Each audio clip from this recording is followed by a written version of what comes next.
Hey, FlashPoint Army, are you looking for truth and news all in the spirit of faith? Well, don't forget to click the subscribe button and hit the bell icon to stay connected. Not a part of the FlashPoint Army? Sign up for the latest email updates at govictory.com/FP signup and join us as we stand for truth and freedom. Leading in the battleground states, this is an interesting twist. Watch. Here to help break it all down, what it all means is CNN's Isaac Dever. Isaac, good morning. Thank you so much for being with us. These are some rough numbers for the president, especially in Michigan. What do you see here? Look, the fundamental proposition of Biden in 2020 was that he'd be able to win back Michigan, Wisconsin, and Pennsylvania, which Trump won in 2016. That he's 10 points back in Michigan is obviously not where people would want to see Joe Biden, who want to see him elected, and is not where the Biden campaign wants to see things. The Biden campaign contends about polls like these that they have not yet started to really campaign, and people haven't really focused on the election and thinking about Trump back in the White House. But 10 points is obviously a significant margin in a state that is pretty close to a must-win for Joe Biden in Michigan. And Georgia is a state that they, in the Biden campaign, are hoping can stay blue. Of course, it only was a 12,000 vote win for him in 2020. And if that goes back into the Trump column, that's very good news for Donald Trump. Okay, Lance, you heard him. The interesting thing in all of that report to me was this is CNN reporting on Joe Biden needs to be a little concerned about Michigan and Georgia. I think that in itself is a miracle. Do you think it's worse than what they're actually letting on?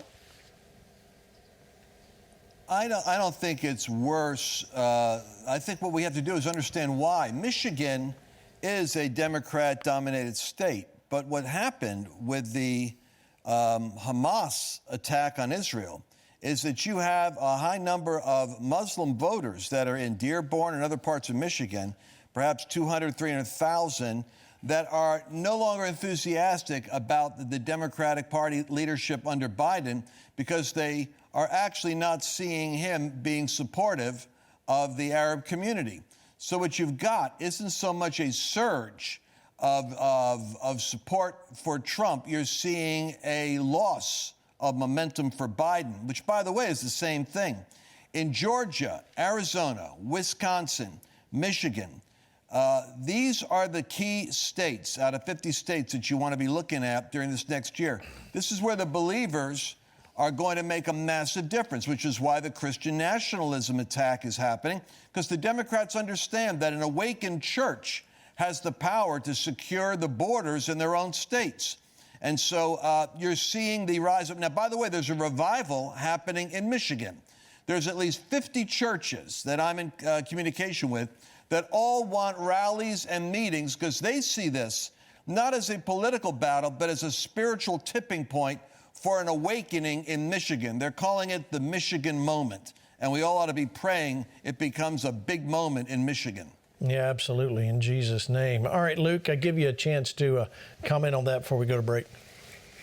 Yeah, our Roomba in chief seems to have two final brain cells playing freeze tag with one another and doesn't seem to understand that he is not leading on the world stage. He can't hardly navigate a ramp at an event. He's fumbling all over the place. The world leaders are looking at America and they understand that we don't have the competence and the strength that we used to have under President Trump. And I believe that that translates to voters at home who don't feel safe and secure, who have to take out a second mortgage just if they want to go get groceries during the day, who have to pay exorbitant prices for gas at the pump, whose homes are not going up in value, but rather the prices are going up in value. So I believe that when it comes down to it, these battleground states are going to be very key. And to Lance's point, this is also a spiritual issue as well. We dislike the way that our nation is going. The moral fabric that is being ripped away and eroded right now is having consequences, real life consequences on the strength of our nation. And I believe that when believers go to the polls and stand up and rise up and make their voices known,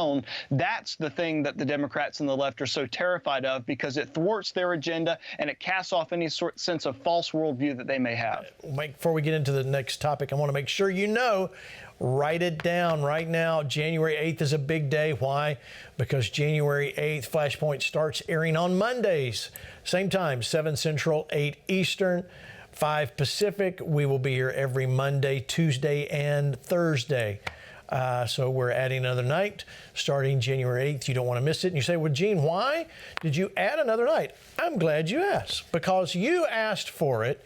I've been pushed and pushed and pushed. And with what's going on in our nation as we head into an election year, we need to add more, and we need to come to you more often. There's a long time between Thursday night when we go off the air and Tuesday night. So this is our way to capsulize what's happened over the weekend on Monday, hit it again, and be there Tuesday and Thursday night. So make your calendars, write it down, starting January 8th, right here. Wherever you're watching, you can watch us right there, starting January 8th.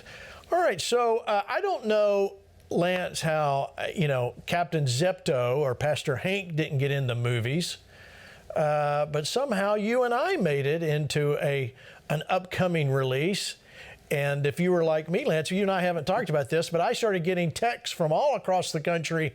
Hey, did you see this? Hey, you made the big time. Is that the way it happened to you? I'm sure they called and paid you rights, right, for that to be in the movie? Yeah. Well, actually, people kept sending me the trailer from what Rob Reiner's got his. He's a crazy leftist anyway. And so, but what he's got is the Hollywood crowd with the Hollywood money and they know that Christians are going to be the saving of America. So they're attacking Christians. But Rob Reiner, I remember watching him on All in the Family. Remember when he was playing Meathead with Archie Bunker? And this is another generation. All you youngsters don't remember this, but I swear this guy is a meathead. And if he thinks that pro-life Catholics and praying Christians are the biggest threat to America, then he's obviously operating under a kind of a spiritual derangement that's got to be called out. But this is the first salvo. All of the papers are going after Mike Johnson right now as an evangelical, and they're trying to line up, just like they branded Trump and MAGA as a dangerous extremist movement. Right. The dangerous extremist Democrats are going to label all the followers of Jesus as the new Al-Qaeda. And it's going to backfire big time, because a whole lot of Christians sitting on the fence are going to go, wait, they're talking about me. Right. That's right. They are. All right. You kind of set this up beautifully. Let me show you, but talking about what's next, they're not talking about the MAGA extremists. They're talking about the Christian nationalists. Look what Carville had to say on Bill Maher. Watch. So, Mike Johnson, he's from your home state of Louisiana, the Speaker of the House. I read today he wrote a foreword in a book that subscribes to conspiracy theories and homophobic insults. I thought, Mike Johnson wrote the foreword to the Bible? Do you think Mike Johnson can hold his party together now that he has taken the mantle? Well, first of all, I don't think he can hold his party together. Second of all, you're exactly right. Mike Johnson and what he believes is one of the greatest threats we have today to the United States. I promise you, I know these people. Well, you're talking about Christian nationalism. Absolutely. Talking about this is a bigger threat than Al-Qaeda. A bigger threat than Al-Qaeda. First of all, has he been hanging out with Fetterman? His wardrobe, they look like they go to the same store. Anyway, where's the tie? Dress up a little bit, would you? When they're saying Christian nationalists, we all thought it was a compliment in the beginning. Like, oh, yeah, well, we love God and we love America. Yeah, we are. But this is what they're comparing us to, like Hank was talking about, where it's a much more insidious, violent, like Hank was referring to, that we're somehow horrible people. We just need to be more loving and kind. Well, this narrative is going to be shattered, because we're not going to let them lie about who Jesus is or lie about the gospel. This is really an assault on the Word of God, because the Christian weapon is persuasion, not violence. The whole Hitler analogy is fascinating, because Hitler was a National Socialist. He was actually like the Democrats. He believed the government should control everything. The true conservative and true Christian wants smaller government. We don't have an aspiration to, as a means to an end, to have more power. We want to take away and claw back the dangerous degree of power that has been given to an ideology that dishonors individual liberty and freedom, forces children to have to deal with subjects like their gender and sexuality at 11 or 12 years of age, that tries to interfere with parental rights over their own children. The left has a psychosis of projection. They project onto us, as they do onto Trump, a strange kind of accusation that this is totalitarian, when in fact your 200 cities burning in America wasn't done by a single Christian organization. It was done by the organized left operating with their Marxist socialist ideology. No, we're not actually into power. We're into preserving order, and this dangerous threat of this Marxist movement that wants to brand Christians as terrorists is going to backfire terribly, because it's based on a lie that itself is provable. It is provable. Luke, you heard Lance and Pastor Hank there. You know, we're talking about inclusiveness. We're talking about how they want to push us into this corner. And typically, let's be real here, Luke, Christians usually go, hey, no, we love everybody. You know, it's okay. Let me give you a hug. And we can't take, yes, we do love people's soul because they are God's children, but we do not mean that we have to abide by their rules and what they say according to exactly what Lance said. Luke, help make some sense out of it. Yeah, the description I heard in that trailer was a description of a defanged Christianity. Everybody loves Christianity as long as you don't bring up the parts of the Bible that people find disagreeable, or you say that there is sin, or that there is absolute truth. As long as you just say that there's love and tolerance and inclusion, everything is perfectly fine. It's absolutely acceptable. But our Bible tells us that there is a right and a wrong, that there is a natural law, and that there is a revealed law, and that this is our guide and this is our conscience. Nobody tell Rob Reiner about the hymn, Onward Christian Soldiers. He might have a heart attack or something. These people act like we're trying to take over a nation with war, but in reality there is a spiritual battle that is going on in our nation, and these people just sit back and pretend like, oh my goodness, they're trying to overrun democracy. No, what they're actually afraid of is the fact that Christians are organizing and they are successfully participating in the government that God has given us. In Romans 13 it says, let every soul be subject unto the higher power, for there is no power but of God. The powers that be are ordained of God. We believe as Christians that God has given us our government, and here in the United States of America, we have the unique opportunity to elect the leaders that we want to have representing us. And the moral fabric of our nation is what we're fighting for. We are fighting to ensure that we have Christian worldviews and Christian values that are instilled in our societies, that are propped up in our churches, that are used in our school systems. And the opposite of that is what these people are trying to prop up. These people are also trying to prop up their own religion. Their temples are woke academia. Their God is their feelings, and they want to utterly destroy any sort of institution of morality that is set up in our society. They just want absolute anarchy, essentially. They want no rule. They want free feelings. They want free everything for everybody, and they don't live in reality. And for some reason, it really bothers them whenever people like us say there is right and there is wrong, and there are morals that have absolute truth embedded in them. They really, really hate that, because they want to say that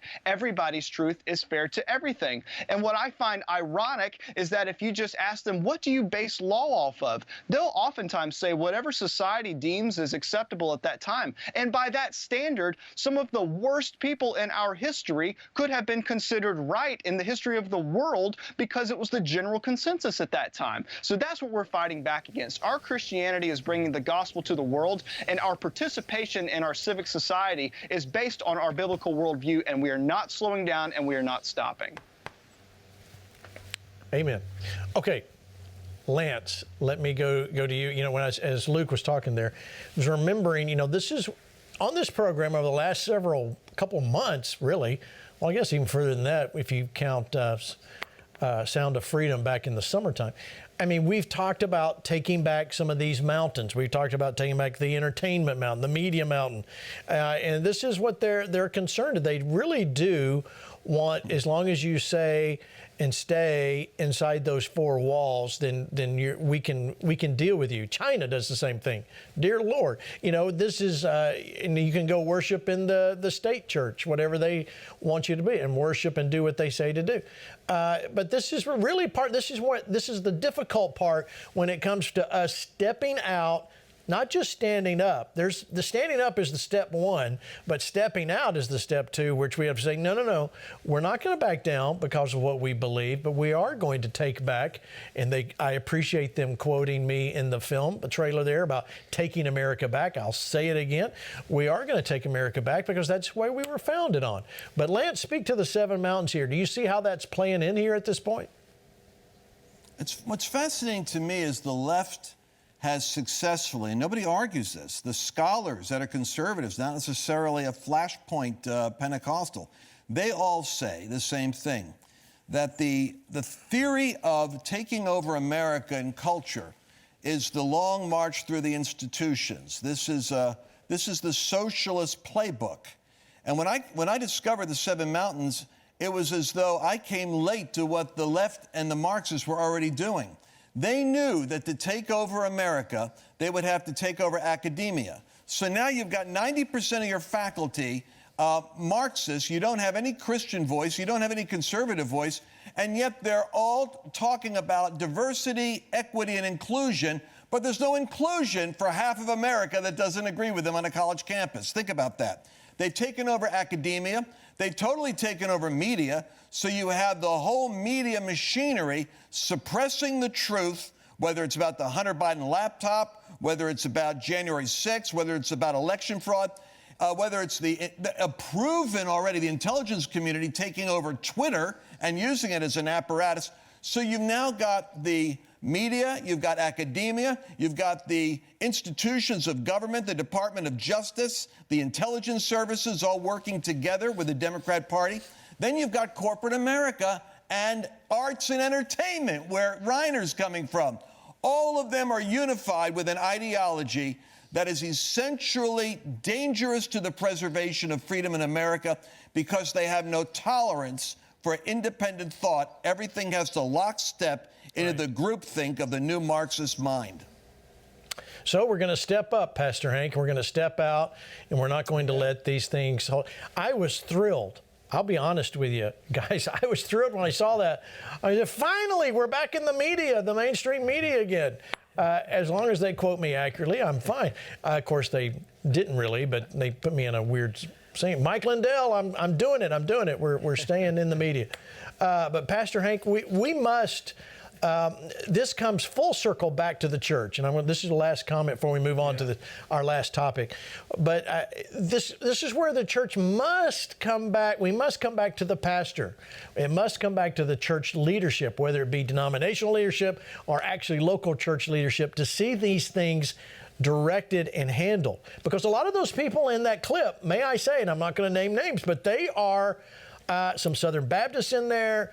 There's a Christianity Today guy in there. I mean, these are quote Christian that are coming out against that they've been mobilized against you and me for standing up for what we stand up for. Pastor Hank, help it make sense. Well, again, like I say to the pastors out there, we have to stand up. And the ones that aren't willing to stand up, we are the reason that you even have a freedom to speak and to preach the gospel, at least at this time. This is why it's so important that we do our part. But you know, as we get ready to look at the Christmas season, I always think about this, and that is that God brought a visitation to the shepherds, and they were watching over their flock by night. And I believe that those shepherds were greatly affected by the presence of God that showed up, the announcement that came. And I believe, Pastor Gene, even though you're seeing the condition of certain shepherds, the condition of the church, I believe pastors are waking up, congregations are waking up. And here's the best part.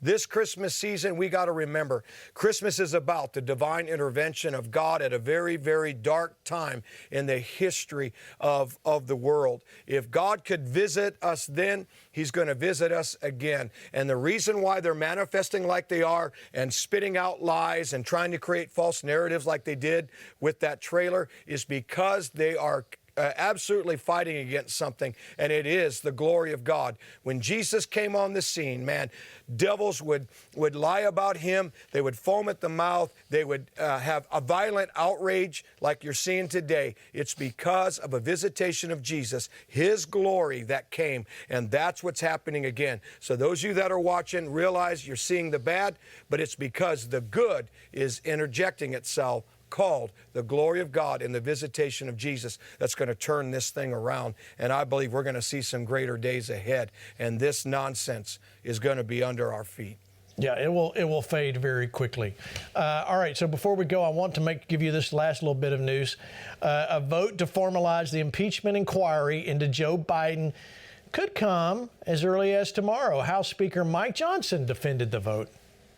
Have no choice. To fulfill our constitutional responsibility, we have to take the next step. We're not making a political decision. It's not. It's a legal decision. So people have feelings about it one way or the other. We can't prejudge the outcome. The Constitution does not permit us to do so. We have to follow the truth where it takes us.